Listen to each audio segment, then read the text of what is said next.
Quand on pense export, on pense souvent cauchemar, non? La paperasse, les risques, toute cette complexité.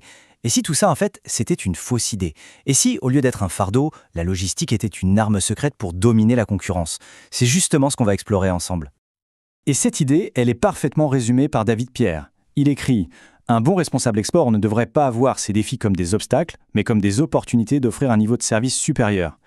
Franchement, ce n'est pas juste une jolie phrase, c'est un changement complet de perspective. Chaque formulaire, chaque passage en douane, chaque imprévu, tout ça devient une chance de prouver qu'on est meilleur que les autres. D'accord, mais alors, comment on fait, concrètement? Comment on transforme ces véritables casse-têtes en un avantage décisif? Eh bien, c'est tout le programme de cette analyse.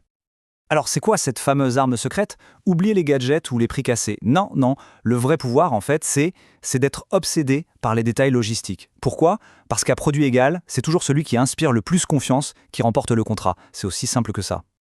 Dans le commerce mondial, bien sûr, parler la même langue, c'est la base. Mais le vrai défi, ce n'est pas de parler, c'est d'être compris, à 100%, sans laisser la moindre place au doute.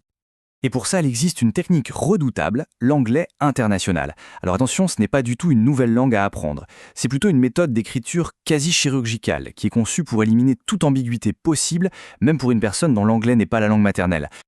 Allez, premier exemple, très concret, il faut éviter les verbes ambigus. On pourrait écrire « The company's sales took off ». Le problème, c'est que pour un non-natif, « to take off », ça peut aussi vouloir dire enlever ou retirer. Du coup, les ventes ont augmenté ou elles ont baissé. Pour éviter ce genre de quiproquo, on dit simplement « The company's sales increased ». Là, au moins, c'est clair, c'est net, c'est précis. Et des fois, le danger vient d'une seule petite lettre. Une simple faute de frappe peut faire capoter un contrat. Prenez accept et accept. Si on confond les deux, on vient de refuser une offre qu'on voulait en fait accepter. Imaginez le chaos que ça peut créer. Et les chiffres? Ah, les chiffres. C'est un vrai piège. Cette date 12, 11, 18, selon la personne qui la lit, ça peut être 3 jours complètement différents. Donc la règle d'or, mais vraiment la règle d'or, c'est d'écrire le mois en toutes lettres. C'est pas négociable. Point. Ah, et un dernier point qui est peut-être le plus important. Il faut bannir, mais alors bannir à tout jamais, les expressions qui viennent du sport. C'est la recette garantie pour une incompréhension totale. On va voir ça en action avec un petit tour du monde de l'incompréhension. Premier arrêt, l'Angleterre et le foot. Entre les hurlements d'angoisse du présentateur et les détails d'un match de 4e division, on est clairement face à un langage codé. Pour 99% de la planète, c'est juste du charabia.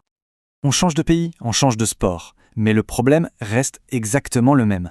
Direction l'Inde et le cricket.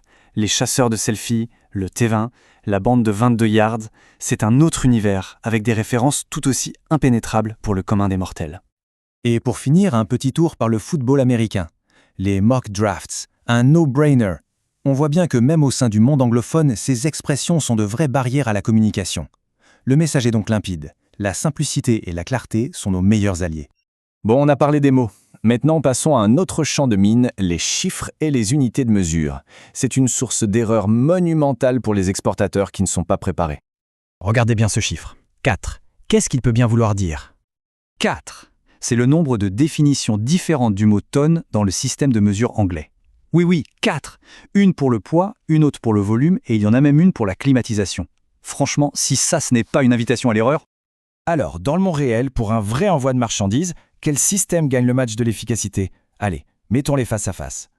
D'un côté, le calcul avec le système anglais. C'est un véritable labyrinthe. On doit convertir des onces liquides en onces avoir du poids, un ancien système de poids qui, ironiquement, est d'origine française. Puis on divise, on redivise. Et le calcul du volume, c'est une autre paire de manches. Bref, sans une bonne calculatrice et pas mal de temps devant soi, on n'avance pas.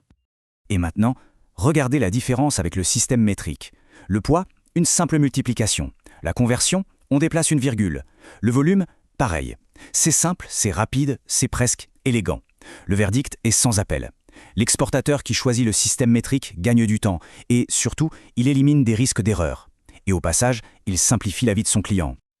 Ok, on a vu pas mal de pièges. La question maintenant, c'est comment on transforme ça en avantage. Voici quelques pistes pour l'exportateur malin. En fait, la philosophie derrière tout ça, elle est toute simple. Il faut que ce soit un jeu d'enfant d'acheter chez nous. Comment? En offrant des conditions de paiement flexibles pour montrer qu'on a confiance, en affichant les prix dans la monnaie du client, en étant souple sur les règles de livraison, les fameux Incoterms, et surtout en fournissant des documents d'une clarté absolue. Prenez ce devis, par exemple. C'est parfait pour illustrer.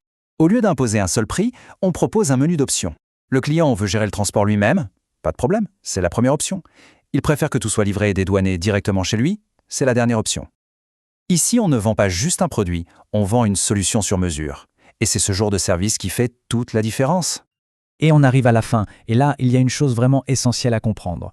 Tous ces conseils ne sont pas des astuces isolées, ce sont les pièces d'un puzzle qui, une fois assemblées, forment une stratégie incroyablement puissante. Le succès, en fait, c'est la somme de tout ça. Une communication limpide, des documents parfaits, un emballage impeccable, un contrôle qualité rigoureux et des conditions commerciales qui arrangent le client. Tout ça ne construit pas seulement une vente, ça construit la confiance. Et la confiance, c'est le seul avantage concurrentiel que personne ne pourra jamais nous copier. Au final, la vraie question à se poser, c'est est-ce qu'on vend juste un produit ou est-ce qu'on vend un avantage? En maîtrisant la logistique, on n'offre pas juste une boîte, on offre la tranquillité d'esprit, la sécurité, la simplicité. Et sur un marché mondial complètement saturé, c'est ça qui n'a pas de prix.